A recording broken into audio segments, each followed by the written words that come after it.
Welcome again to Ham Radio Perspectives. I'm Tom, WA9TDD. Yeah, and you are my partner in all this crime. I'm Quinn, K8QS. And boy, I love this topic, Tom. We're going to talk about the 10 top historic ham radio HF antenna tuners. How's Wait that? a minute. Wait a minute. You can't tune an antenna. I'm talking about antenna tuners. Right. This is not an antenna tuner. It's a antenna system impedance matching device. Okay, I see where you're going. Yeah. All right. Okay, these are trans matches. How's that? Okay, there we go. Yeah, okay, all right. At any rate, we're getting into but you are right, technically.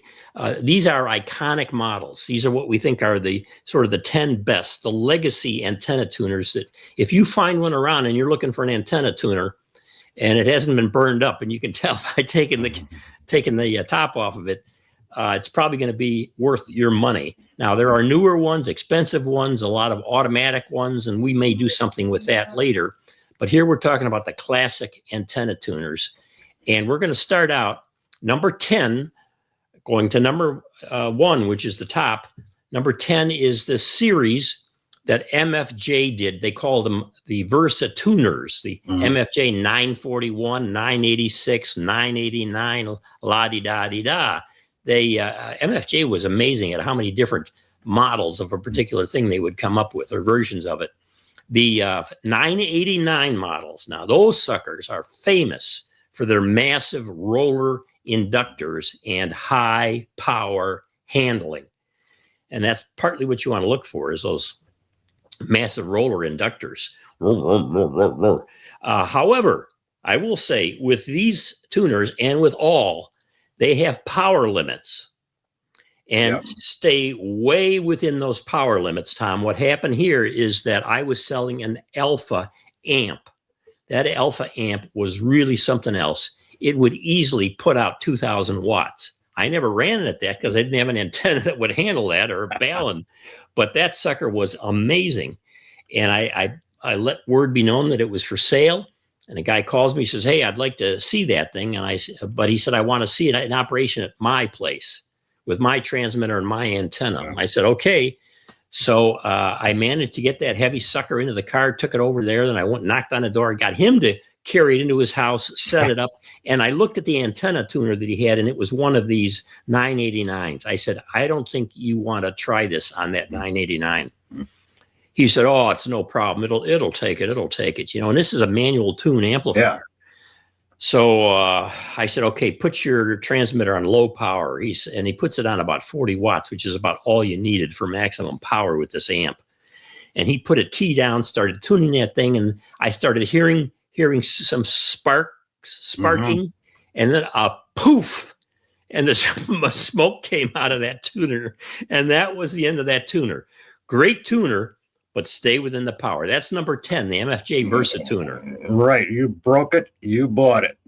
He bought it. Number 9 is the Kenwood AT-230. And this covered 160 through 10 meters and the work bands. I have the AT-180, which is the 160 through 10 meter version. And it is a beautiful tuner. It's a staple of the vintage Kenwood rings. They're solid metal, beautifully styled tuners. They match the TS series of the transceivers that are highly desirable, for historic shack collections. The 230 covers 160 through 10 meters and 9 amateur bands, including the work bands. It'll handle up to 200 watts. At least that's what the power meter on it says. It has a built-in standing wave power meter. It has the dual power scales for 20 watts and 200 watts, and along with a built-in dummy load. Brilliant. Yeah, those suckers are just great. If you find one of those in good shape and you're running no more than, let's say, 150 watts key down, go for it. Number 8, on our way to number 1 in these legacy classic tuners, is the Heathkit SA-2040. SA-2040.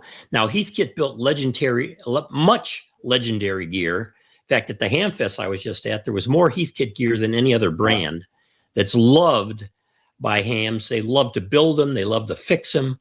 The SA-2040 is highly coveted for its robust variable capacitors and classic styling.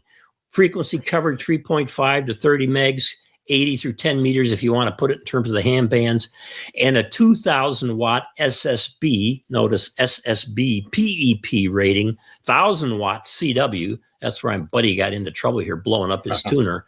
The circuit type is the ultimate transmatch. It's a T-network, and it has a high pass variation, okay? The inductor is fantastic in it. It's the dial, the tuning is so smooth. The capacitor matching dual section 2x125 picofarad antenna matching. I mean, it's just fantastic. Input output coax for SO239s, you know, the coax, but also for balanced feed line. So if you're running window line or some other balanced line, you can attach it that way. And it even had it so that you could do a one-wire antenna, single-wire antenna, as we call it, attached to the back. And it was, best of all, a kit that you could build. It was not that difficult to build, and they really work well. Right. So don't hesitate to pick one of these up if you can find one somewhere. But Heathkit collectors are everywhere grabbing those up.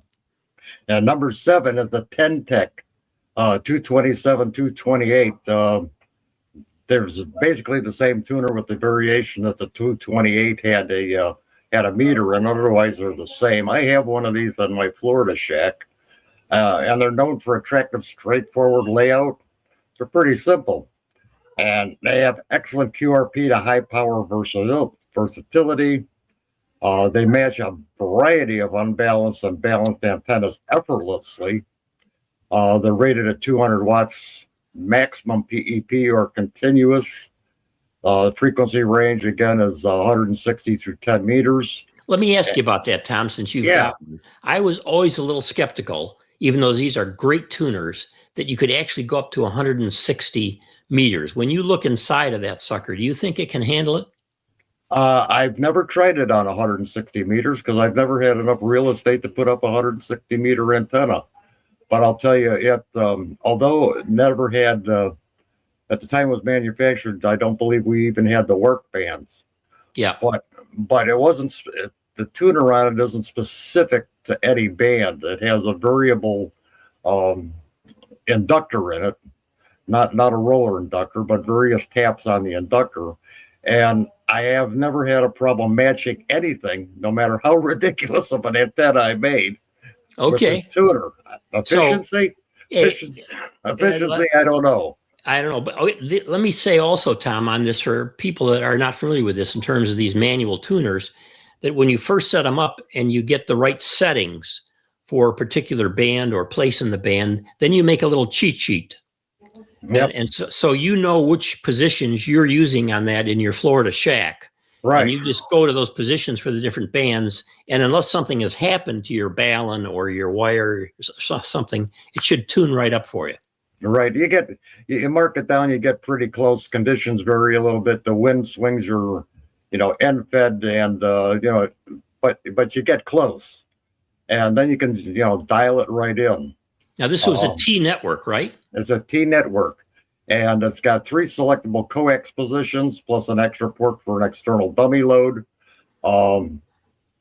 It's got coax and balanced lines, single line wire, internal, external balun required for that though.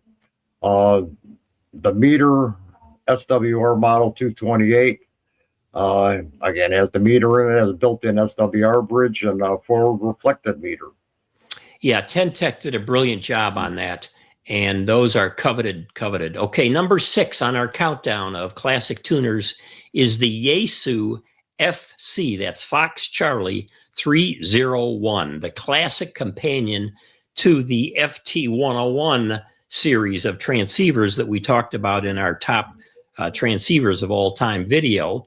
It represents an era when matching the exact impedance of an analog transceiver to your antenna system was an art form, man. You really had to work on it. There's not all these automatic tuners just doing it for you. So finding these classic units requires looking through estate sales, hamfest, swap meets, maybe online or whatever. The frequency coverage on this one was HF bands from 160 to 10, not including the work bands, although maybe somebody will chime in and talk about them trying to use it on the work bands. They said 500 watts PEP. So again, you might figure around 200 watts or so if you're doing CW, or with digital modes, you don't use much power. It's no problem at all. It matches 50 to 75 ohms outputs, but that's pretty typical. Now, for inputs on this, they will also say you can match up to 18 to 30 ohms for if you have a 75 watt input. So, and Tom and I both fool around with 75 watt inputs. So you might find that helpful. The meters are dual illuminated meters. One displays SWR, the other forward power.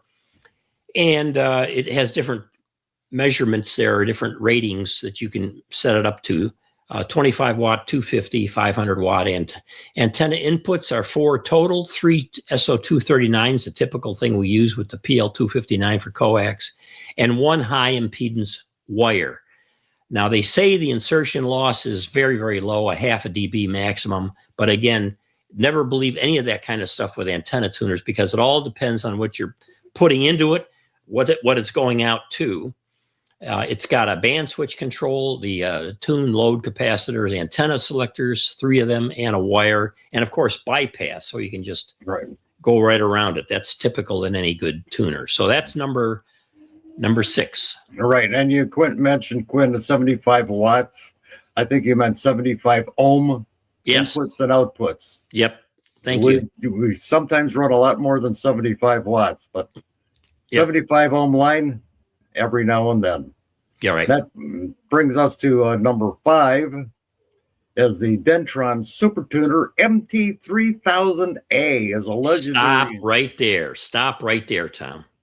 Anything that says Super Tuner, it's going to be good. Tell us about the MT-3000A. Okay, it's a legendary heavy-duty workhouse from the 1970s and 80s, when they made real radios. And it was recognized by their distinctive gold-brown faceplates. Again, back in the day when you had avocado and golden harvest kitchen appliances. They were built to easily handle, full legal limits. They covered frequencies, again, 160 to 30 meters continuously. 30 megahertz. 30 megahertz, excuse me. We'll catch each other's mistakes as we play through here, okay? And continuous coverage across all the high-frequency ham bands.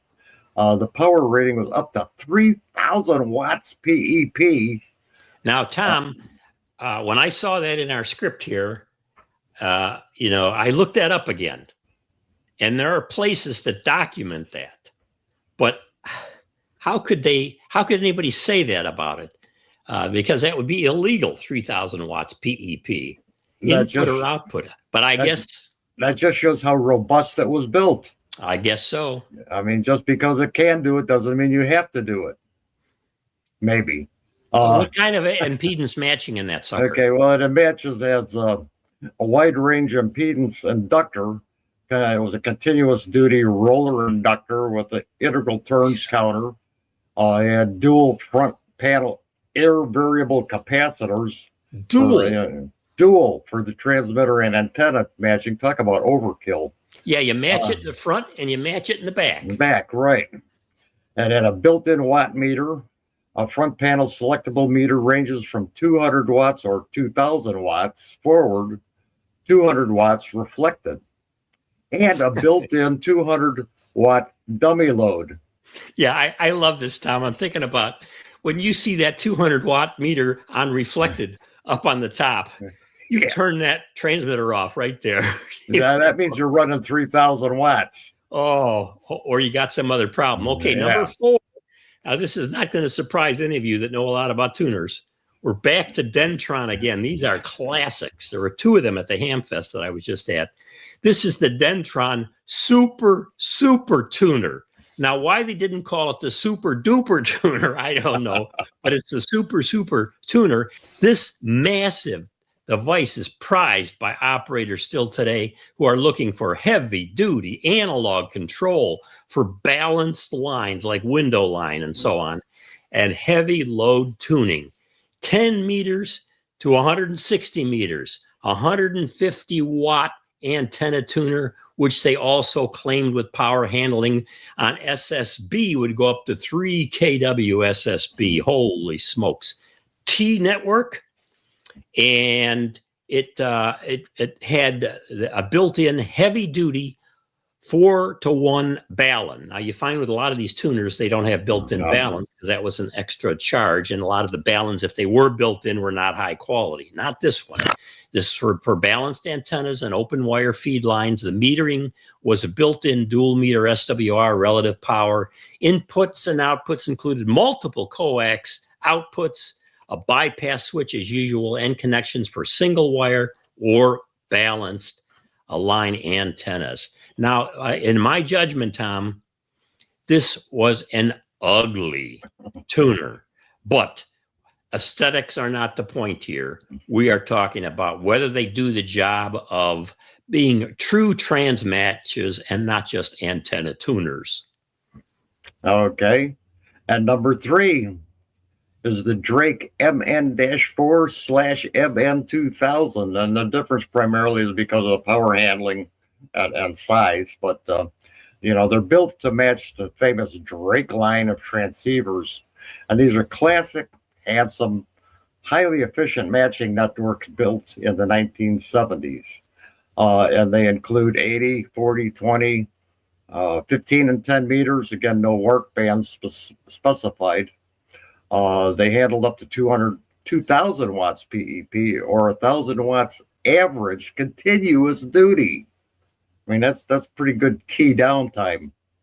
The impedance range was from 10 to 250 ohms. It had a built-in meters, dual scale standing wave and forward power meter, 200 watt and 2,000 watt scales, and a plus or minus 5% full scale accuracy. That's good. Yeah. And the antenna switch allows selective tuning between 2 antennas. It also features direct 1 and direct 2 positions, which bypasses the tuning network entirely. And it had your typical SO239 jacks for input and output. Yeah, it's the only tuner that I can recall that had the 2 different direct lines out. There are probably others, but I don't recall those. Okay, the number 2, and if you've seen this on a little short video that we'll link to that I did recently on my favorite manual tuner of all time, it's the Palstar AT2K. The Palstar AT2K. Palstar is a modern manufacturer. They've been around for a long time. They're still making them. They've made some changes in the AT2K. A few people are complaining that they're made a little more cheaply now than they were originally, but they are fantastic tuners. They feature heavy gauge aluminum chassis, smooth roller inductors, power rating 2,000 watts PEP, SSB. They say 1,500 watts single tone, so to speak, covering all the way from 160 to 6 meters.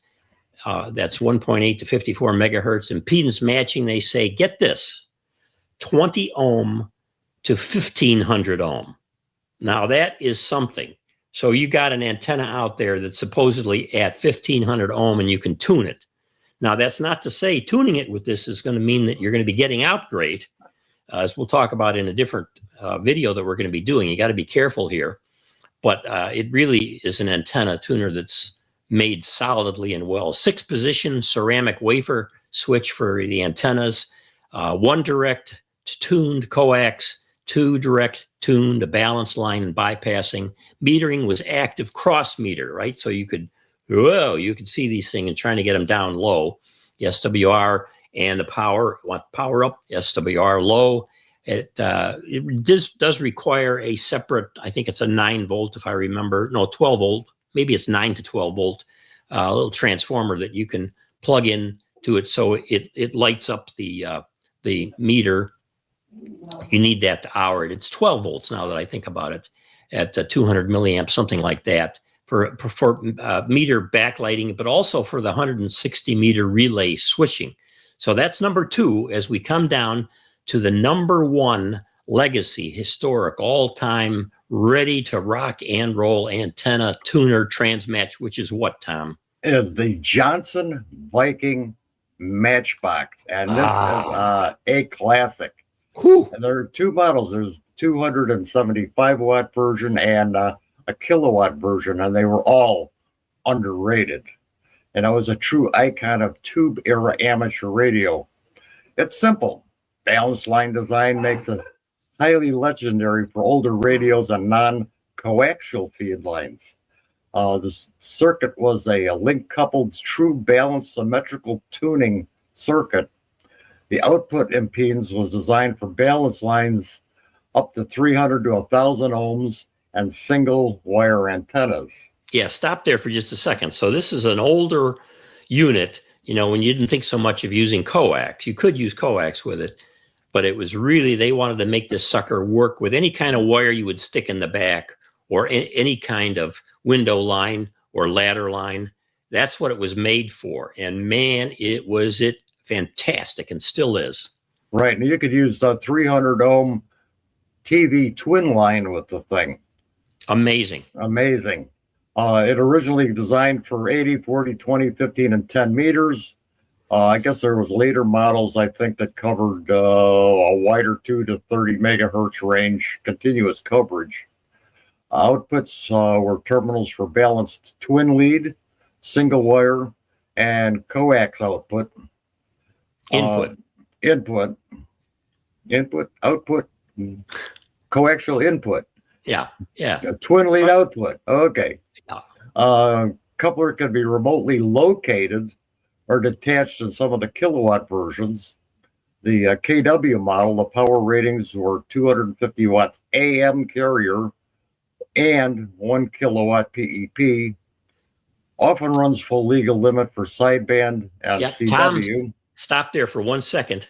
I'm going to play a little video clip of a conversation I had at the Hamfest the other day with a guy that brought one of these to the Hamfest. He owns 2 of them. He's keeping one at home. He was selling the other one, and I was tempted. And I had a conversation with him about how much power you can actually run in this. Watch this. Okay. Oh, look at this, gang. Look at this. This is the big Johnson Viking tuner. Not the little one, the big one. Do you remember how much power you can run in this tuner? About 5,000. 5,000? This one? Yeah. Yeah, about 5,000. It was built for the old AM kilowatts. Right. And it's built like a tank. Yeah, like a tank. And I had one of the small ones that I think was good for maybe 300 watts or something. And you can run a kilowatt. I ran a kilowatt. I was running phone patches for South America at Wycliffe Translators. Yeah. And I ran a kilowatt consistently with that 250. So one of the things to think about with this is they were made, as you can see right here, for ladder line. Right, or anything. I mean, this is true. You can adapt it. Okay, you got a coax input, ladder line, whatever. Yep. You can adapt it. Yeah, it's got relays inside, and this is the external guy that goes. I'll hold that for you. Goes with this. See? Mm-hmm. So that runs your meter, your SWR meter. Hey, this is really something. It is. I've got another one at home. I was going to run a kilowatt. I thought, well, I want to be sure that that I can run it without. Give me your call with phonetics in case somebody's interested in buying it. November 8, Foxtrot Romeo. Well, there you go, Tom. So here's a guy who claims you can run a lot more power than what these are rated for. Oh, yeah. Well, they're going to have 330 picofarad capacitors, 1,500 volt variable capacitors. So there's going to be no arcing and sparking there. Some iterations included an integral standing wave power meter on the front panel. An EHAM comment for this was, I have been using this tuner for 43 years and have had no regrets. All tuners have their limitations and quirks, and I can accept them. This thing is built like a tank, takes a licking, and keeps on ticking. That's it. Wow. I have never seen one in person with the meter on it. I bet you have to pay half a year's salary to get one of those. So, gang, what we've done here is to give you an order from 10 really good down to number 1 spectacular legacy ham radio tuners. And if you are looking for a tuner to have some fun with, not just an automatic one in the rig, and you want to use some more exotic antennas that are going to be harder to match, think about one of these things. And we think you'll have a lot of fun with it. Antenna tuners, really transmatches are wonderful things when they work well. Thanks for watching. This, once again, is Ham Radio Perspectives. I'm Quinn, K8QS. I'm Tom, WA9TDD. Please give us a thumbs up, subscribe to the channel, pass along this video to any friend you have that loves legacy tuners. They'll probably get a big kick out of it. In fact, we enjoyed putting it together. 73, everybody.